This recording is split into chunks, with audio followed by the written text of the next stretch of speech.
Want to stump Kristin Jackvony? Good luck. Kristin loves puzzles and escape games. Really any situation where she can use her wit and the tools available to her to solve a problem, she thrives. Somehow I came across, I think it was called Doors, where basically it's all these little mini puzzles where you have to solve the puzzle to be able to open the door and go into the next room. And I was just hooked. I have probably played hundreds of these games now. So they're a lot of fun. And I think one of the things I like about them is that you know that you have all of the tools that you need to solve the puzzle, as opposed to some of the puzzles that people like to solve that are sort of like lateral thinking, where you have to like think outside the box and imagine things. These, you know, all the tools are there. You just have to figure out how to put it together. Kristin has been interested in puzzles from a young age, but her journey into puzzles and escape games as an adult has led her to some interesting intellectual places, including an interest in a new language. Seems like there are a lot of escape games that are Japanese, and because of that, I actually started to get interested in the Japanese language. So I've been learning Japanese on Duolingo, and it's fun now when I'm playing a Japanese escape game. Usually they will give you all of the clues in English, but sometimes there will be like a sign that's in Japanese. And it was really fun for me the first time that I could read that what the sign said was ramen. I'm like, I know what that says. So that was really exciting. It's not puzzling to see why Kristin became a QA manager and tester. Just like an escape game, testers are always on the hunt for clues in an application, even if it's not as simple as finding them behind a hidden bookcase door. The reason why I am a software tester and not a software developer is because I really enjoy being presented with sort of not a finished product, because of course it's not finished yet, but a product that is all of the clues are there, I guess you would say, kind of like with the escape games. So somebody says, here, we've coded this new feature, we need you to test it. And a lot of times in my career, I've discovered that even though we're supposed to have documentation about how features work, a lot of times there's no documentation. So it takes a lot of experimenting, a lot of playing around. And I really enjoy that. I really enjoy the exploration part of trying to figure out how a feature works and then thinking, what are some ways that I could test this? Or what are some edge cases that we might need to explore? And then thinking, are there any ways that I could break this? I think that's really, really fun. And I think that's different from what developers do. And I appreciate developers so much because they are the ones that are building the things. They are starting with nothing. They're starting with a blank sheet of, with no code on it and trying to figure out, I need to build this feature. How am I going to do that? So that's really an admirable skill. But my skill set is more exploratory, figuring out how something works, figuring out all the ways that it might not work, and then trying those out. This is the Ready Test Go podcast brought to you by Applause. I'm David Carty. Today's guest is master puzzle solver and test engineer Kristin Jackvony. Kristin is an experienced QA manager and tester currently serving as the principal engineer in software testing at Paylocity. She organizes systems and processes to support all areas of testing, whether that's for improving legacy software or supporting new software from the early stages of development. Kristin also speaks at conferences and is the author of the book, The Complete Software Tester: Concepts, Skills, and Strategies for High-Quality Testing. So what does it take to be a complete software tester? Kristin would know. Kristin, first of all, congratulations on your book, The Complete Software Tester. So from a high-level perspective, what should a complete software tester look like today, particularly as it applies to their skills and their competencies? Well, the most important thing, and this is often sadly overlooked, is they need to be able to find bugs. That's why we are software testers. We are trying to find the bugs before the software is released and the customers find the bugs. So that's absolutely the number one thing. Another thing that is very important, especially these days, is to understand APIs and how APIs work and how to test them. So that's very important. And then I would say the next level is test automation. You need to be able to automate. We cannot be at the rate that software is being developed today. We cannot get by on just manual testing. We need test automation. And then finally, it's very important for software testers to understand some of the adjacent software testing areas, such as security testing, accessibility testing, performance testing. These are all very important, and they are becoming more and more important each year. Right. Now, you've discussed and you've written about 6 testing personas to avoid, right? So today we're going to talk about 2 in particular, Job Security Jim and Conference Connie. I keep wanting to say Jim and Pam, but it's Jim and Connie, right? So can you walk us through what those 2 personas look like? Sure. So Job Security Jim is a guy who's been at his company for a really long time. And because he's been there so long, he understands the application backwards and forwards. He knows exactly how to configure things and how things are supposed to work, which is great. But if the company starts to evolve, as all companies that need to survive do, and they might have a rewrite of the application in a new coding language, or they might be making some changes. Job Security Jim sometimes feels like he doesn't have to really learn that. He doesn't have to learn automated testing, or he doesn't have to learn automated testing with a new tool. So what winds up happening is he's stuck sort of in one place with his one skill set. And that's very dangerous, because as the company evolves, he's going to wind up getting left behind. And then Conference Connie, she's the one who's very, very excited about new things. She loves to go to conferences. She loves to find new ideas, learn about new tools, and all of that is really wonderful. But Conference Connie will often come back to her workplace and not do anything about the new tools that she learned about or new techniques.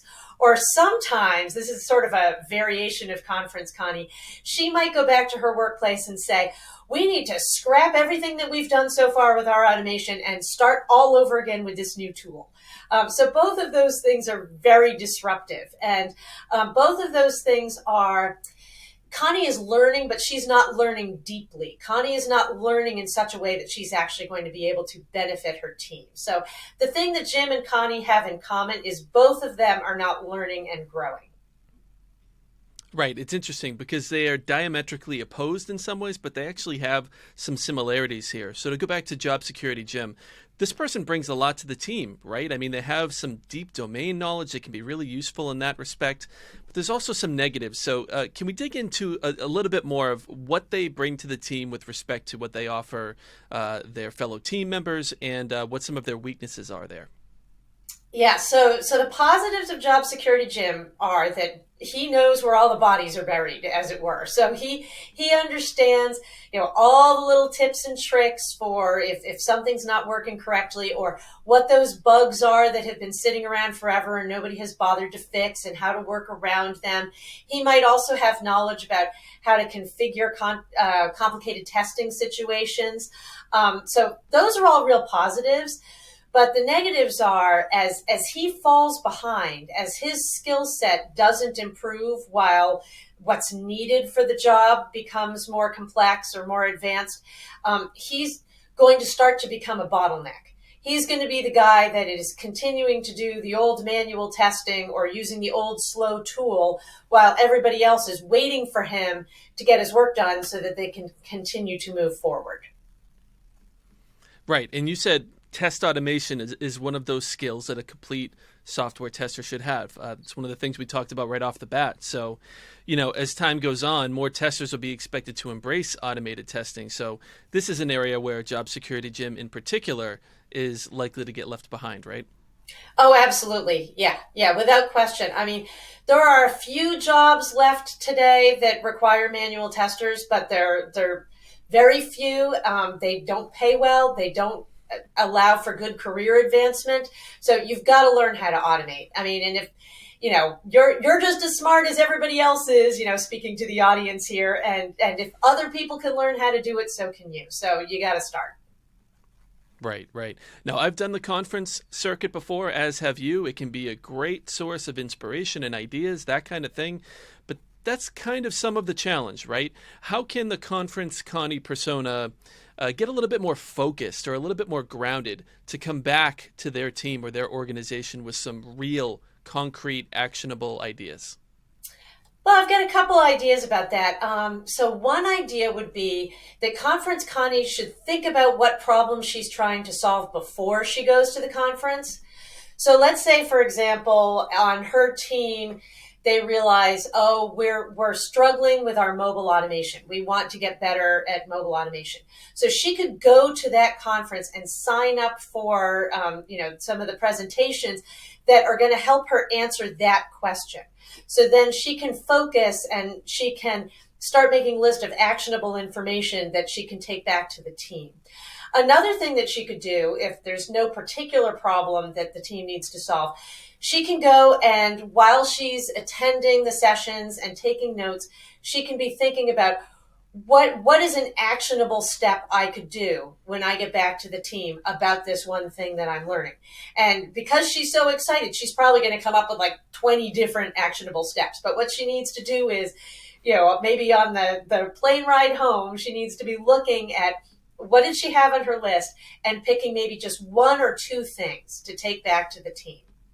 And definitely it's not a great idea to go back and say, we need to completely rewrite our automation because that's just going to stress everyone out. So don't do that.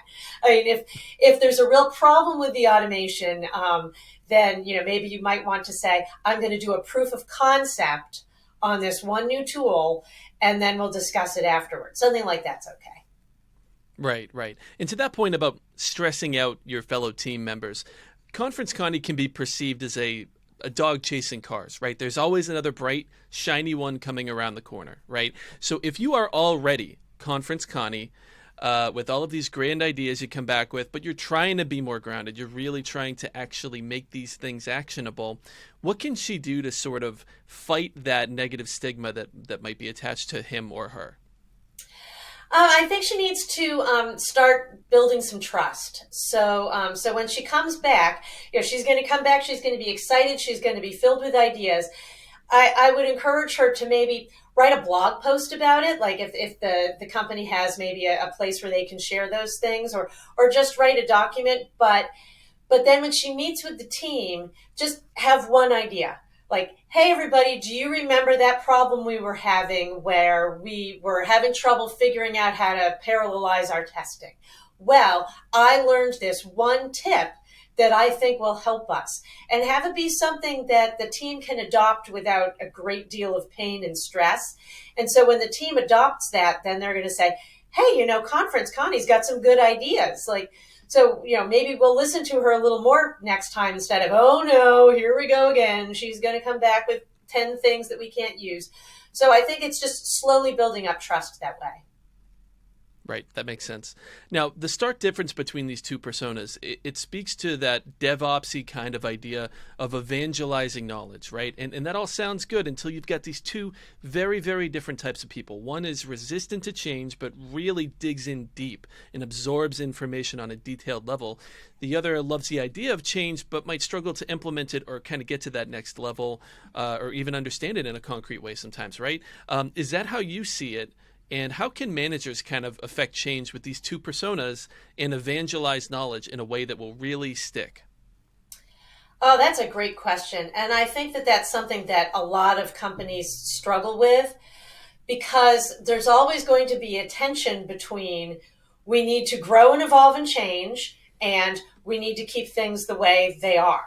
I mean, and there's cases to be made for both sides of those things. I mean, leaving things the way they are ensures that your software is going to continue to chug along nicely the way everybody's expecting. But making sure that you're adapting and growing means that your software is going to adapt and grow and provide more value, which is what your customers are going to expect.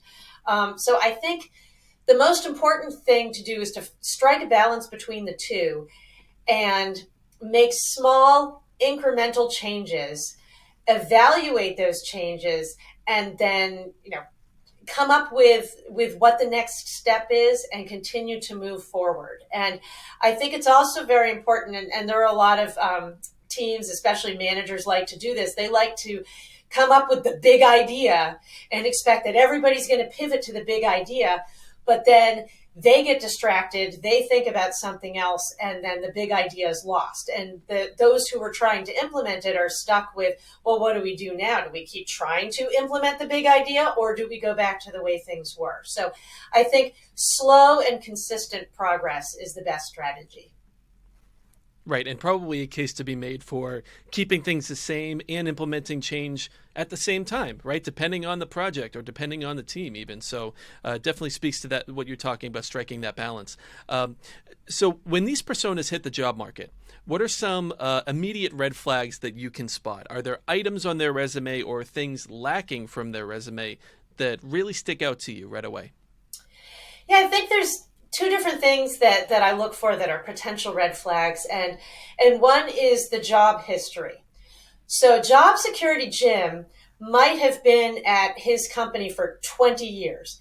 And sometimes that's really wonderful because that means that he found a good place, that he was making a difference, that people were valuing him. But it can also mean that he got into a job that he thought was cushy and he just dug in his heels and he stayed there. So think about that. If you're a person who's been with your company for a really, really long time, you're going to want to make sure that you're showing some movement. What kinds of projects did you work on? What kinds of new things did you learn? So then at the opposite end, Conference Connie can sometimes be a bit of a job hopper because she gets really excited about whatever the new tool is. Oh, there's this new startup and they're using the new testing platform. So I want to get onto that. So if I see somebody who's hopping jobs every year for several years in a row, that's a red flag to me because that says, if I hire this person, they're going to get bored and they're going to want to move on very quickly. So to be able to show that projects were completed, to be able to speak to why it was that you left one job for another, that would be very helpful.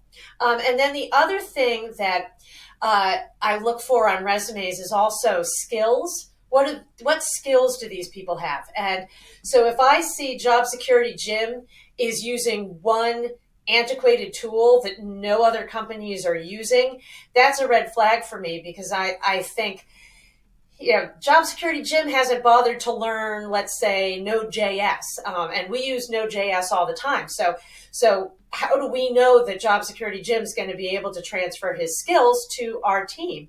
But then Conference Connie can sometimes tend to put every single language or tool that she's ever been exposed to, even a tiny bit, onto the resume. So then it looks like she's sort of jack of all trades, master of none. And that's concerning too, because, at my company, we're going to have specific tools that we use. We're going to want Connie to be able to really dive into those tools and use those. And if she only has a limited knowledge of everything, we're not so sure how well she's going to learn. So think about when you're including tools on your resume, think about what projects you used those tools for. And so make sure that you have that kind of experience on your resume. That will help ease the hiring manager's mind. Right, and the workforce, the workplace has changed so much in the last few years, right? I'm putting you on the spot a little bit with this question, but are there any emerging personas that you are researching or writing about in today's landscape that reflect the changes that have happened in the world? Well, I think one of the personas that I list in my book is Automation Annie. And this isn't really new, but I think the problem is continuing to get worse. We are continuing to see software testers, and I'm using that in quotes, who really what they know how to do is write test automation. Test automation is great, but if you don't understand your application and you don't understand what it is that you should be testing for, really all you're doing is busy work. You're writing code that might not provide any value at all. And one of the things we do at my company when we are hiring software testers is we give them a challenge where we give them a buggy application and we say, please find the bugs and give us a bug report of all the bugs that you found. And it is astounding the number of applicants I have seen who have as much as 15 years of software testing experience who can't find the bugs. So, but they, on paper, their resume looks wonderful because look at all of the wonderful things they've automated. Look at the code they know, the tools they use. But if they can't find the bugs, they're useless to me.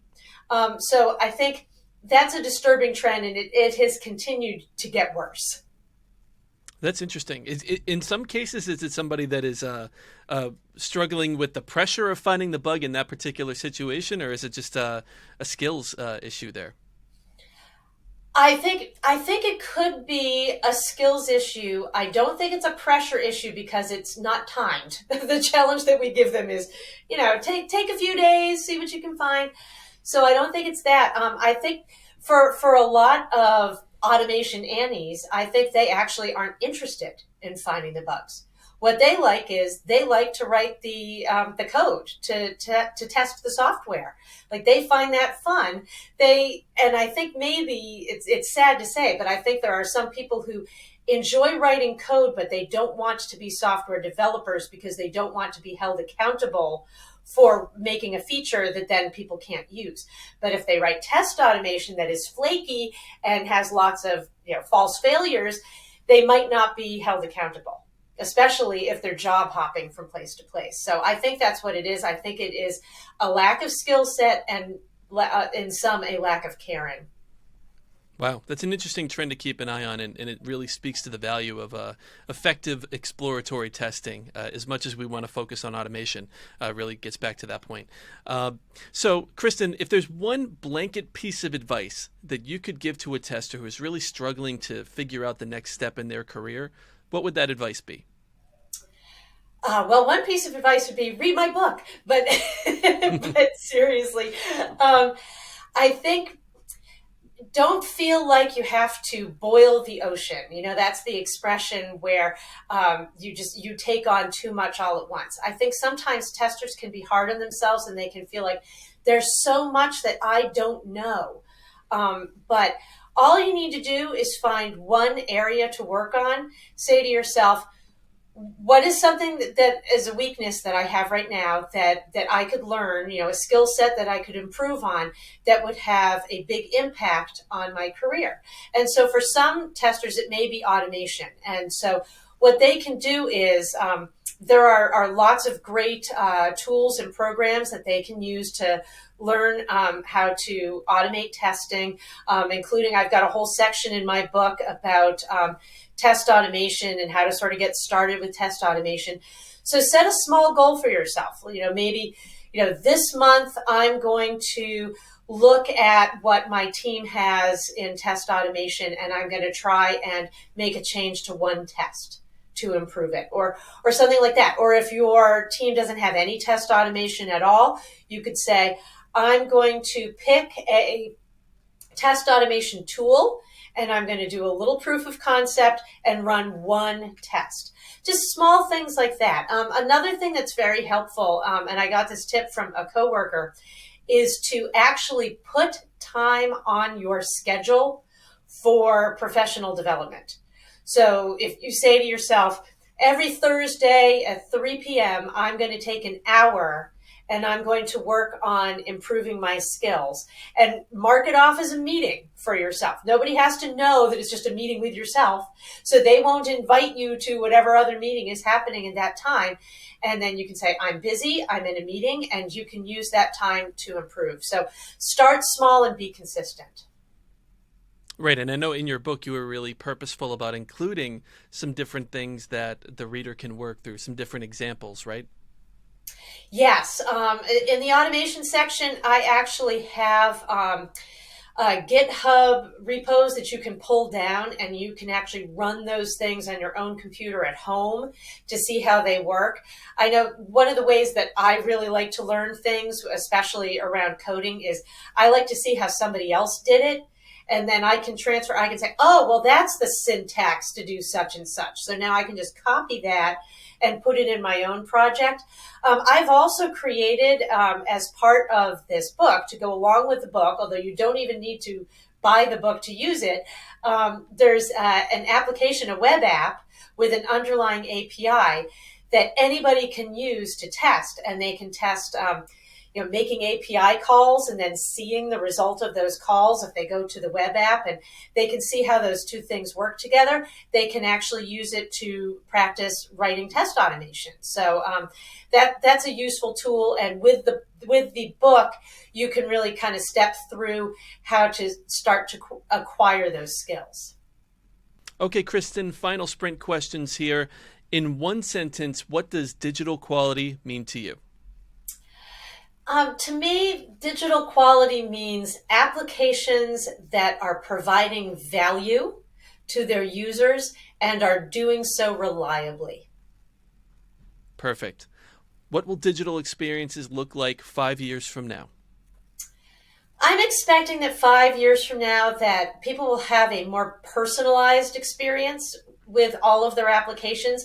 One of the things that I've noticed over the last few months is that every time I get a new computer or get a new app on my phone, I'm being given the opportunity to choose light mode or dark mode. And I think that that's only going to expand, that people are going to say, what color would you like the app to look like? Or which things would you like to see on the home screen? So I have a feeling that as we move forward, we're going to see more and more of that personalization. I'm team dark mode, so I hear you on that.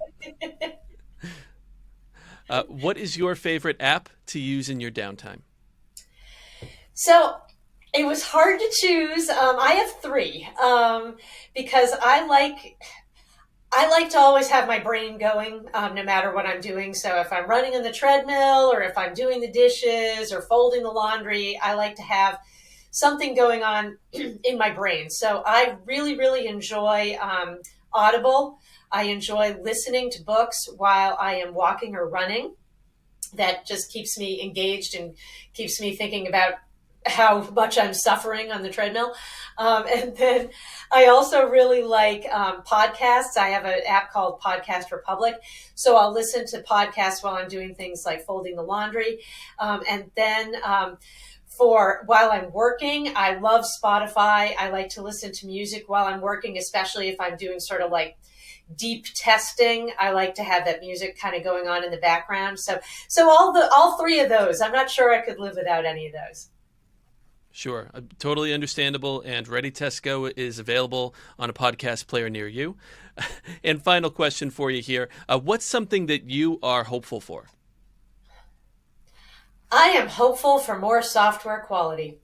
So I have noticed, over the last several years that web applications have become more consistent, more consistently reliable. And that is really wonderful. I'm really happy about that. But every now and then something will still surprise me. Like I will be signing up for a new financial service and I'll discover that the form won't take zip codes that have a leading 0, which, basically leaves out all of the Northeast. So every now and then I'll find something like that. And I feel like mobile applications are still a little bit behind. I think we've gotten used to the fact that, sometimes the app will crash, or, sometimes it won't be responding, so I'll have to kill it and open it up again. I would love that in the future we get to the point where that's a real rarity. So I'm keeping my fingers crossed for that. That was Kristin Jackvony, Principal Engineer in Software Testing at Paylocity. Her book, The Complete Software Tester, is available on Amazon, and you can find the link in the podcast notes. Thank you for tuning in. Shout out to our producers Joe Stella and Sam Susala and graphic designer Carly Searles. Feel free to reach out at podcasts@applause.com. We'd love to hear from you, and you'll hear from us in the next episode.